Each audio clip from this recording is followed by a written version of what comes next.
रुई येथील ग्रामदैवत हजरत पीर अब्दुल मलिक सोद दर्ग्याचा वार्षिक उरूस पारंपरिक आणि धार्मिक वातावरणात सुरू झाला असून गुरुवार दिनांक 12 मार्च 2026 रोजी रात्री गंधरात्र कार्यक्रम उत्साहात पार पडला।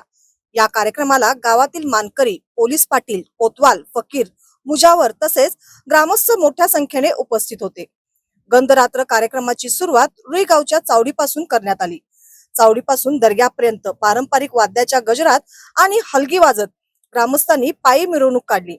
धार्मिक वातावरणात आणि भक्तिमय जयघोषात ही मिरवणूक दर्गा परिसरापर्यंत पोहोचली। त्यानंतर मानकरी आणि ग्रामस्थांनी दर्ग्याभोवती पारंपरिक पद्धतीने 5 फेऱ्या मारत प्रार्थना केली। यावेळी मानकरांच्या हस्ते दर्ग्यावर प्रथम गंध चढवून उरसाची विधिवत सुरुवात करण्यात आली। उरसाच्या निमित्ताने दर्गा परिसर आकर्षक रोषणाईने उजळून निघाला आहे। दर्ग्याभोवती विविध प्रकारच्या विद्युत रोषणाई व सजावटीमुळे परिसरात प्रसन्न वातावरण निर्माण झाले आहे।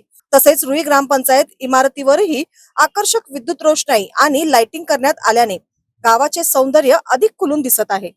उरसाच्या पार्श्वभूमीवर गावात सध्या उरसाचे वातावरण पाहायला मिळत आहे। दर्गा परिसरात भाविकांची मोठी गर्दी असून विविध ठिकाणाहून भाविक उरसासाठी येत आहेत।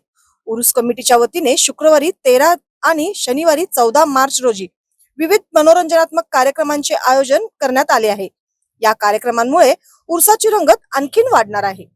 यावेळी पोलीस पाटील नितीश तराळ यांच्या साईडला मानाच्या तलवारी हुद्दे घेऊन गंध चढविण्यासाठी रुई गावच्या गाव चावडी येथून वाजत गाजत गावातील मुजावर व इतर समाजातील मानकरी बाबासो आबदान, सुभाष चौगुले, काका साठे, भोपाळ माने, जंगम, नजीर फकीर व इतर मानकरी हे सर्व एकत्र येऊन पोलीस पाटील हे खतम वाजवून झाल्यानंतर गंध चढवतात। यानंतर गावात दावल मलिक व रुकमशहा दर्गा येथे गंध चढवून चावडीमध्ये एकत्र येऊन कार्यक्रमाची सांगता होते। यावेळी माजी सरपंच संजय मगदूम, राजू बेनाडे, नासिर फकीर, शकील मुजावर, प्रज्योत कमलाकर, ओंकार चव्हाण, अभय काश्मीरे, कुमार आवटे यांच्यासह गावातील ग्रामस्थ उपस्थित होते।